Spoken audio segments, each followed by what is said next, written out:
Hello everyone, finally IBPS PO के examination form release कर दिए गए हैं। एंड ये आप देख सकते हो, इसका नोटिफिकेशन भी आ गया है। तो इसकी टोटल नंबर ऑफ पोस्ट कितनी है पूरी डिटेल्स चलिए इस वीडियो में देखते हैं। कितना इसकी एलिजिबिलिटी रहने वाली है, एग्ज़ाम कब होगा, रिजल्ट कब आएगा, मेंस कब होगा, मेंस में कितना टाइम मिलेगा, चलिए सब चीज़ों को देखते हैं।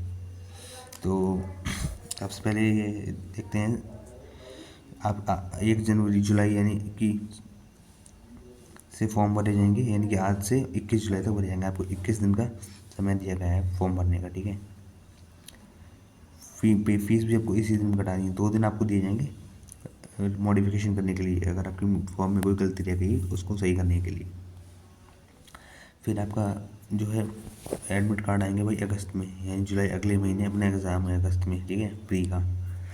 अगस्त में ही आपका एग्ज़ाम होगा, अगस्त में ही आपको सितंबर में रिजल्ट आ जाएगा भाई, ठीक है। एंड सितंबर के बाद फिर आपका जो है मेंस होगा अक्टूबर में अगले ही महीने, ठीक है। तो बेसिकली मेंस में आपको कितने दिन का समय दिया गया है, अगस्त से अक्टूबर 2 महीने का समय दिया गया है मेरे हिसाब से, ये है ना। तो इसमें टाइम फिर भी ठीक है कंपेयर टू SBI में तो 1 ही महीने का दिया हुआ है। और फिर मेंस का रिजल्ट आएगा भाई आपका नवंबर में। एंड फिर आपका इंटरव्यू होगा नवंबर में, इंटरव्यू, और फिर उसके बाद आपकी ज्वाइनिंग मिल जाएगी भाई जनवरी में। ये सब मिल जाएगी, मतलब 6 महीने में ये वैकेंसी कंप्लीट हो जाएगी। ये बैंकिंग की बहुत अच्छी चीज़ रहती है, 6 महीने में आपको नौकरी मिल जाएगी, ठीक है। सो चलिए भाई आगे देखते हैं इसके बारे में। तो कौन कौन सी बैंक इसमें पार्टिसिपेट करनी है इस बार वो आप देख लेते हैं। सो टोटल ये 13 बैंकें पार्टिसिपेट कर रही हैं, ठीक है, जिसमें कि bank of Baroda, Canara bank, bank of India, central bank, ये सारी बैंकें आती हैं, ठीक है। तो उसका सैलरी भी आप देख सकते हो 48,000 से बेसिक पे होगा इसका, ठीक है। जो पिछली बार लगे थे उनके बेसिक पे 30,000 था, इस बार 48,000 है। आपका इन हैंड ये सैलरी आपकी 90,000 तक पहुंच जाएगी, ओके। नेक्स्ट चीज़ देखते हैं भाई, एलिजिबिलिटी क्राइटेरिया क्या है इसकी। उसमें जो है आपको सिंपली ग्रेजुएशन मांगे है, सिटीजन ऑफ इंडिया होना चाहिए बेसिकली, ये तो रहता ही है। और आपको एज रिलैक्सेशन मिलेगा कैटेगरी के वाइज भी, मिनिमम और मैक्सिमम 20 से 30 मांगी गई है। एंड ये आपका रिजर्व एज रिलैक्सेशन है, वो SC ST को 5 साल की छूट मिल जाएगी, यानी कि SC ST 35 तक बढ़ सकते हैं, OBC 33 तक बढ़ सकते हैं, ठीक है। और ये है आपका कास्ट सर्टिफिकेट का। सो इसमें है आपको ग्रेजुएशन मांगा गया है, और आपकी ग्रेजुएशन 21 जुलाई 2026 से पहले कंप्लीट हो जानी चाहिए, यानी कि उसका रिजल्ट जो है ऑनलाइन वाला 21 जुलाई से पहले भी आ जाए। और आपको उसका फिजिकल डॉक्यूमेंट भी आपके पास होना चाहिए। इंटरव्यू के टाइम भी आपको वो डिग्री सबमिट करनी पड़ेगी एनी हाउ, ठीक है। अगर आप सबमिट नहीं कर पाते हो तो आप आउट हो जाओगे भाई, ठीक है। एंड ये सब उसका परसेंटेज वगैरह है फॉर्म भरने का, ठीक है। फॉर्म भरना भी हम दिखाएंगे अगली वीडियो में। तो ये एप्लीकेशन फ़ीस कितनी है इसकी, 850 है बाकी सबके लिए, SC OBC और जनरल वालों के लिए। बाकी SC ST के लिए मात्र 175 रुपये है, ठीक है। ये काफ़ी बहुत ही बड़ा डिफरेंस है भाई, है ना। अब देखते हैं भाई एग्ज़ाम पैटर्न। तो इंग्लिश के आएंगे 30 क्वेश्चन 30 मार्क्स के 20 मिनट, ठीक है। मैथ के आएंगे 35 क्वेश्चन 30 मार्क्स के 20 मिनट। और रीजनिंग के भी 35 क्वेश्चन आएंगे 40 मार्क्स के 20 मिनट में।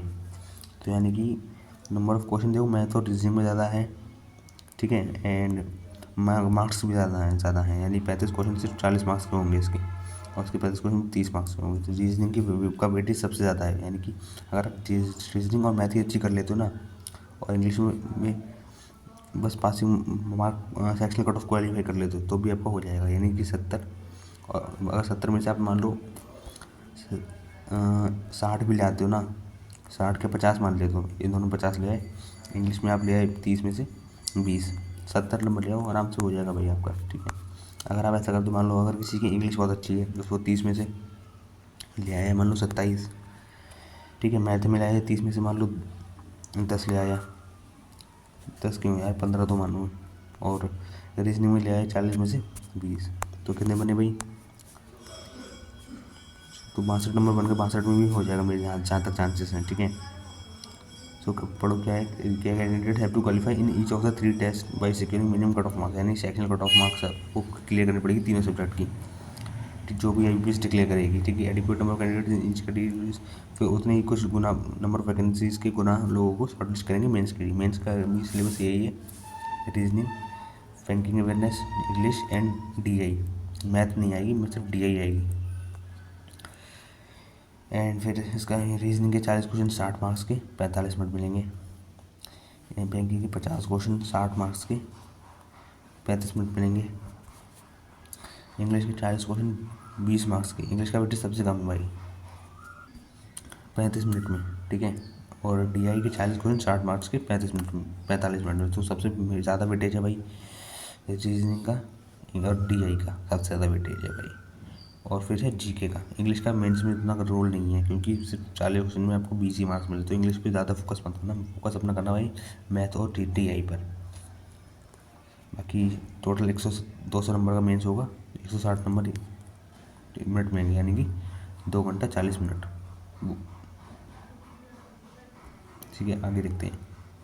अब फिर उसका डिस्क्रिप्टिव होगा 10 मिनट बाद, जिसमें आपको इंग्लिश में होंगे 2 क्वेश्चन पूछ जाएंगे, 25 मार्क्स का होगा टोटल, और इसमें 30 मिनट मिलेंगे आपको।